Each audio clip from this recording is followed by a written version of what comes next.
Olá, seja muito bem-vindo à nossa 10ª aula. Nós vamos falar sobre cérebro, emoção e como é que isso impacta na prática da comunicação não violenta. Olha, eu quero aqui trazer para você já uma reflexão.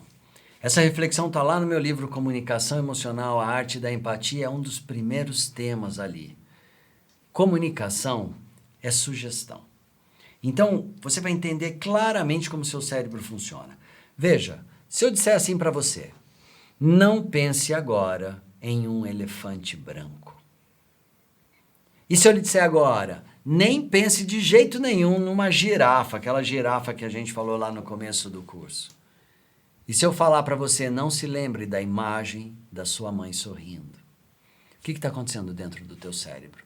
Tudo aquilo que eu falo, você vê na sua mente. Porque é simples, é esse o processo cerebral. Desde pequeno nós estamos associando sons, agrupamento de fonemas, sapato. E cada vez que nós ouvimos a palavra sapato, nós imaginamos um sapato. É claro que tem gente que imagina um sapato masculino, um sapato feminino, mas cada um está imaginando um sapato, seja ali do formato que for. Porque temos no nosso cérebro uma associação entre som e imagem. Quando são coisas concretas, imagens concretas. Quando são coisas abstratas, nós vemos cenas específicas. Então, se eu falar para você, veja o que é o ciúme. Você não vai ter um formato para ele, mas você vai ter uma cena dentro da sua cabeça que vai identificar para você o que é o ciúme. Eu costumo usar nos meus cursos, inclusive nos cursos que nós temos aqui na plataforma, outros cursos, como, por exemplo, Inteligência Emocional para Líderes, ou o curso da Gabi. Conta pra gente sobre o seu curso, Gabi. Mulher de Impacto, Inteligência Emocional, Comunicação e Liderança Feminina. Se você, mulher, está fazendo esse curso aqui, vai lá na plataforma, busca outro curso da Gabi, que é incrível. Eu também tenho um curso lá de oratória de alta performance. Eu costumo dizer, dentro desses cursos, que quando você fala, por exemplo, se eu disser para você uma palavra assim, ó, toto mzuri. Deixa eu falar para você. Veja, hein? Estou pedindo agora. Veja, toto mzuri. E você agora não está vendo nada. Se bobear, você está dando risada, falando, o que é isso que o João está falando? Só que se você morasse na Tanzânia, lá na região litorânea da África, sabe o que ia acontecer? Você ia visualizar na sua cabeça um menino, um garoto pequeno e bonito. Porque toto mzuri significa garoto pequeno e bonito. Garoto, pequeno, bonito. Então agora eu posso dizer para o seu cérebro, não veja toto mzuri, que o seu cérebro vai ver essa imagem. Olha que interessante. Então significa que cada vez que eu falo algo, que eu dou uma sugestão para o outro, o cérebro dessa pessoa vê essa imagem. Ponto 1, neurociência isso. Vamos para o ponto 2. Qualquer imagem que eu traga para o meu cérebro, essa imagem gera um disparo químico específico. Substâncias químicas, quando aquela imagem chega para o nosso cérebro, é disparada no nosso corpo. Sejam imagens reais, que eu vejo ali a olho nu, sejam imagens que eu penso. Então nós já sabemos, se nós estivermos andando numa rua, e de repente, do outro lado da rua, nós vemos um homem encapuçado segurando algo na mão, o que nós vamos imaginar? Que aquilo pode não ser coisa boa. O que vai acontecer com o nosso corpo? O coração vai disparar. Sabe quando você tem alguém que você não gosta? Eu acredito que você gosta de todas as pessoas, mas digamos que tem uma pessoa que você não gosta. Sabe quando você vê aquela pessoa que acontece algo internamente com você? Isso é um disparo químico. Às vezes, quando você vê pessoas que você gosta, eu quando chego aqui no estúdio e olho a Gabi, por exemplo, meu coração bate mais rápido. Mas veja, esses são sentimentos disparados por conta da química. E por que isso acontece? Porque como cada um tem uma história de vida específica, aquela imagem que aparece no cérebro, ela vai ser relacionada com a história de vida daquela pessoa. E isso vai gerar um disparo químico específico. Então, a comunicação é dessa forma. Por isso que a gente não julga.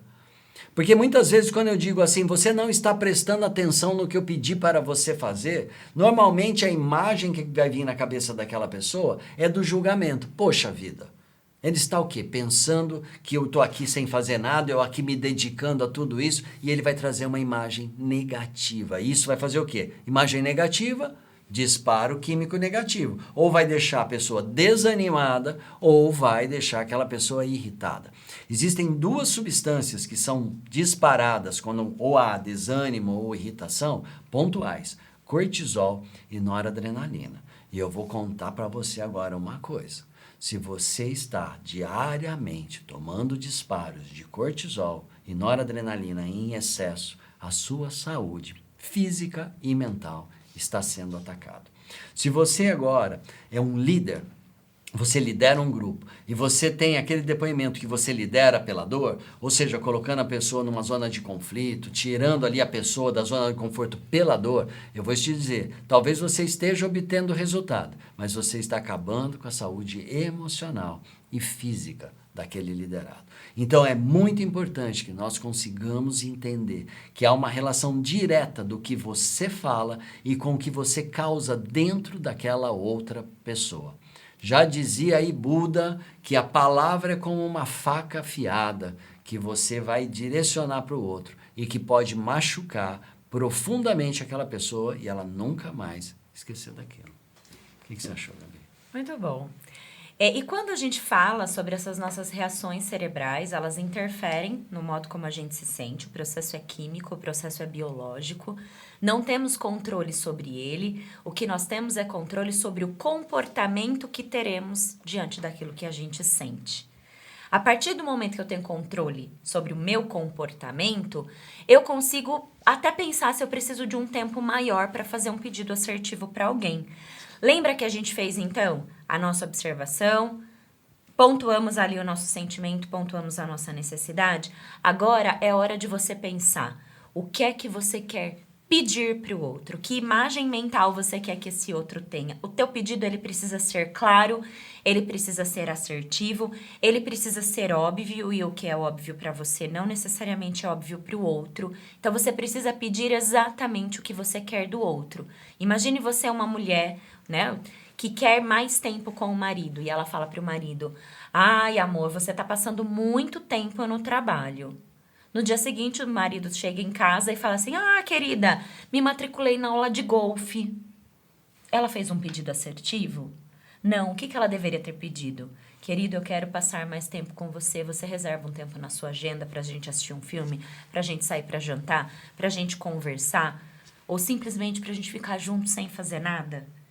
É um pedido assertivo. Se você quer que o outro tire o lixo da cozinha, peça: eu gostaria de te pedir que você tirasse o lixo da cozinha. Se você quer que o outro entregue o relatório, peça: eu gostaria de te pedir que entregasse o relatório na data prevista. Qual é o problema do pedido? É que você precisa ter a diferença do que é um pedido e do que é uma exigência. Você sabe diferenciar o que é um pedido de uma exigência? Isso vai se manifestar na forma como você reage emocionalmente quando você recebe um não. Se você receber um não e você se abre ou para uma nova etapa de negociação, ou você acolhe aquele não compreendendo os desejos, necessidades e pedidos do outro, legal, é um pedido.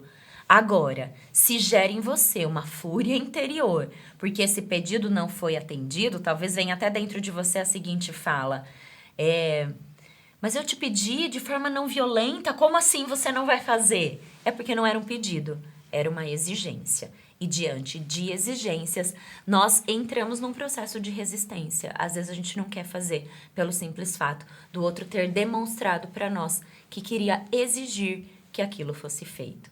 E aí a gente às vezes não quer fazer de propósito, só porque a nossa necessidade de autonomia foi ferida, a nossa necessidade de escolher se eu quero ou não contribuir foi ferida.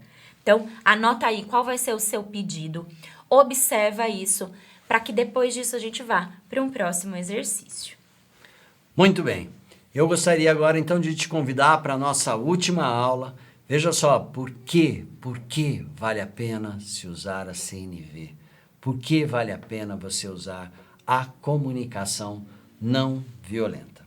Espero você na nossa próxima aula, na nossa última aula, nosso fechamento do curso de Comunicação Não Violenta da SBC, Sociedade Brasileira de Comunicação Emocional. E só para finalizar essa aula, eu quero que você pense. Quando é que você é violento e você poderia não ser? Escreve aí nas suas anotações pessoais e a gente se vê na próxima aula. Um grande abraço e até lá. Até lá.